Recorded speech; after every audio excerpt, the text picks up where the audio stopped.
Class 4 এর ছাত্রছাত্রীরা, আশা করি তোমরা সকলে ভালো আছো, সুস্থ আছো, বাড়িতে আছো। আজ আমরা গ্রহ উপগ্রহ নিয়ে আলোচনা করব। পৃষ্ঠা আমি আর আলাদা করে পড়াচ্ছি না, পৃষ্ঠা তোমরা ভালো করে বাড়িতে পড়ে নেবে, নিয়ে যে যে প্রশ্নগুলো উঠে আসতে পারে সেই প্রশ্নগুলো ধরে আমি আলোচনা করছি। গ্রহ কাকে বলে?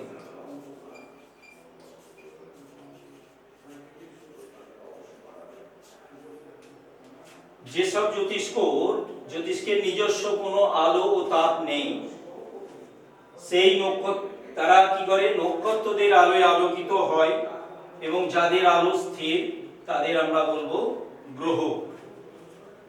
2 নম্বর, গ্রহগুলি কি দিয়ে তৈরি?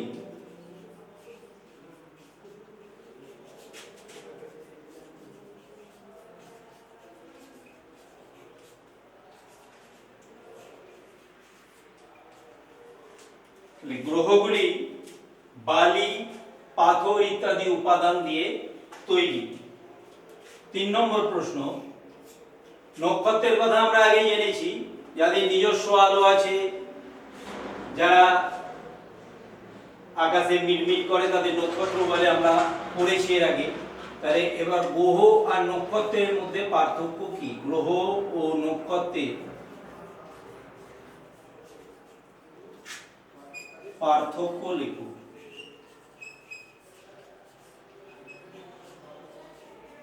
কি বলবো? গ্রহদের নিজস্ব কোনো আলো নেই, আলো তাপ নেই। নক্ষত্রের কিন্তু নিজস্ব তাপ ও আলো দুটোই আছে।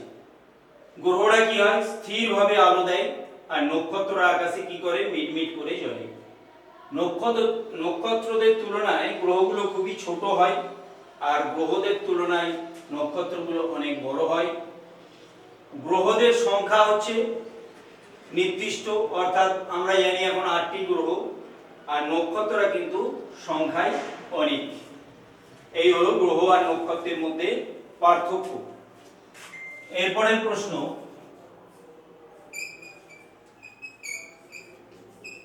প্লুটোকে কারা বামন গ্রহ আখ্যা দিয়েছেন?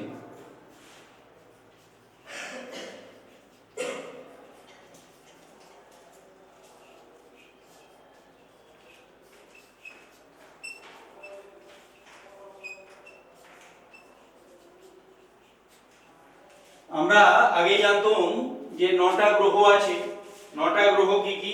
বুধ, শুক্র, পৃথিবী, মঙ্গল, বৃহস্পতি, শনি, ইউরেনাস, নেপচুন ও প্লুটো। 9টা গ্রহ আমরা জানতাম, কিন্তু বর্তমানে আন্তর্জাতিক মহাকাশ গবেষণা কেন্দ্রের মত অনুযায়ী, তাহলে আন্তর্জাতিক মহাকাশ গবেষণা কেন্দ্র প্লুটোকে বামন গ্রহ আখ্যা দিয়েছেন, আর তাই এখন গ্রহের সংখ্যা দাঁড়িয়েছে 8টি।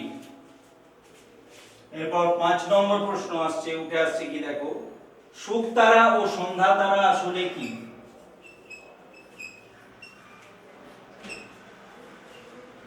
শুকতারা ও সন্ধ্যা তারা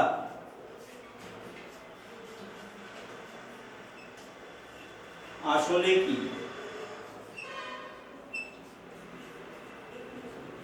এই শুকতারা ও সন্ধ্যা তারা কিন্তু তারা নয়, এটা হচ্ছে শুক্র গ্রহ, একটাই শুক্র গ্রহ।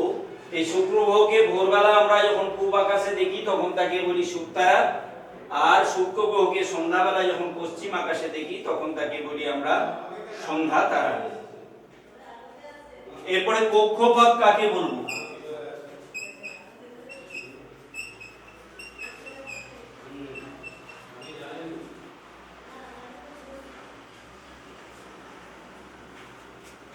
গ্রহগুলো যে নির্দিষ্ট পথে সূর্যের আকর্ষণে সূর্যের চারদিকে ঘোরে তাকে বলে কক্ষপথ।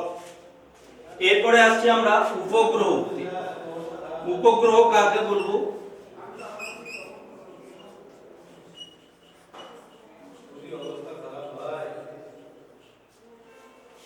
গ্রহের চারদিকে যেসব জ্যোতিষ্ক ঘোরে তাদের আমরা বলবো উপগ্রহ। পৃথিবীর একমাত্র উপগ্রহ কি? চাঁদ। তাহলে পৃথিবীর চারদিকে চাঁদের ঘুরতে কত সময় লাগে?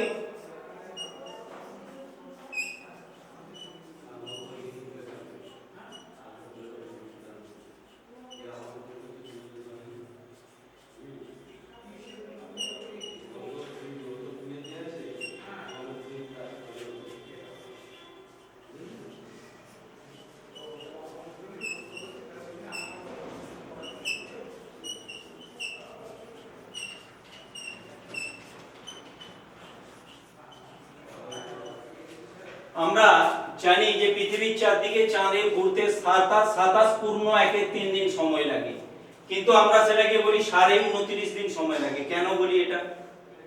না, পৃথিবী ঘুরছে, পৃথিবীর সঙ্গে সঙ্গে কি করছে? চাঁদও ঘুরছে, চাঁদের সঙ্গে সঙ্গে পৃথিবীও তো ঘুরছে, তাহলে এই সময়টা বেশি লেগে যাচ্ছে। যদি পৃথিবী স্থির থাকতো তাহলে কিন্তু পৃথিবীর চারদিকে চাঁদের এক পাক ঘুরতে 27 পূর্ণ 1-3 দিনই সময় লাগতো। এরপর হচ্ছে চান্দ্রমাস কাকে বলে?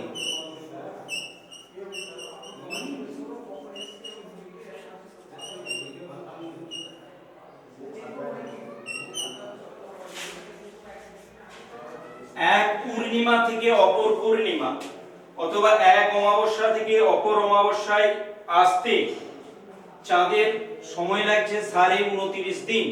এই সময়টাকে আমরা বলছি, বা প্রায় 1 মাস, এই সময়টাকে আমরা বলছি চান্দ্রমাস। পরের প্রশ্ন দেখো, পরের প্রশ্ন হচ্ছে কৃত্রিম উপগ্রহ কাকে বলে?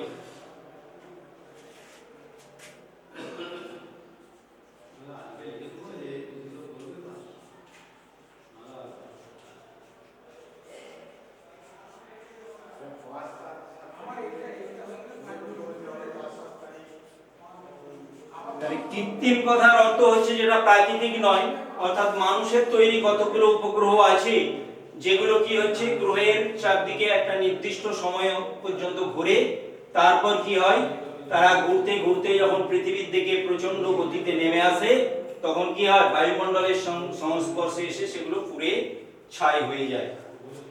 আচ্ছা, এই কৃত্রিম উপগ্রহ আমাদের কি কাজে লাগে? কৃত্রিম উপগ্রহ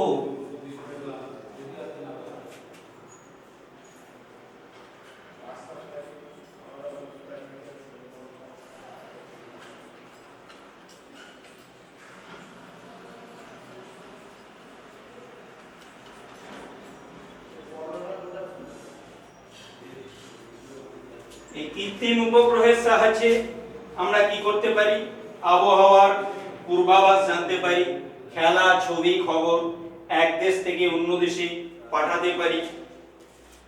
এর সাহায্যে এইগুলো এই কাজেতেই আমাদের কৃত্রিম উপগ্রহ ব্যবহার করা হচ্ছে। এরপর হচ্ছে প্রথম কৃত্রিম উপগ্রহ প্রথম কবে তৈরি হয়?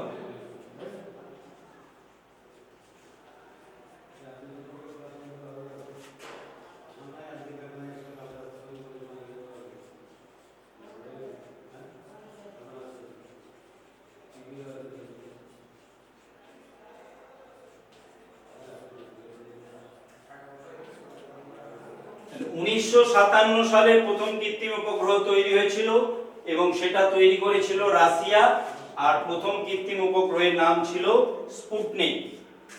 এরপর দেখো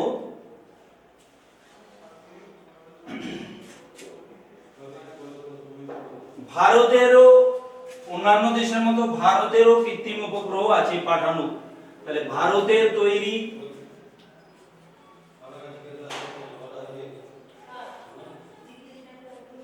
প্রথম কৃত্রিম উপগ্রহ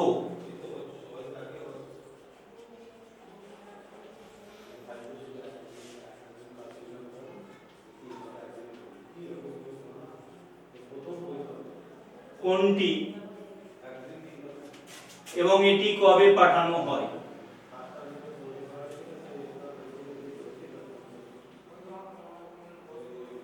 ভুলে যাচ্ছে না লেখা। মুছবো উপরে 10 মিনিট হয়ে গেছে স্যার, এই এটাই লাস্ট।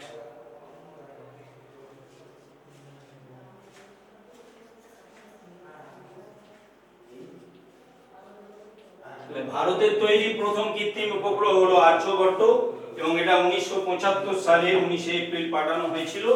এছাড়া ভারতের তৈরি আরো অনেক কৃত্রিম উপগ্রহ রয়েছে, Rohini, INSAT 1A, INSAT 1B, INSAT 3 এসব।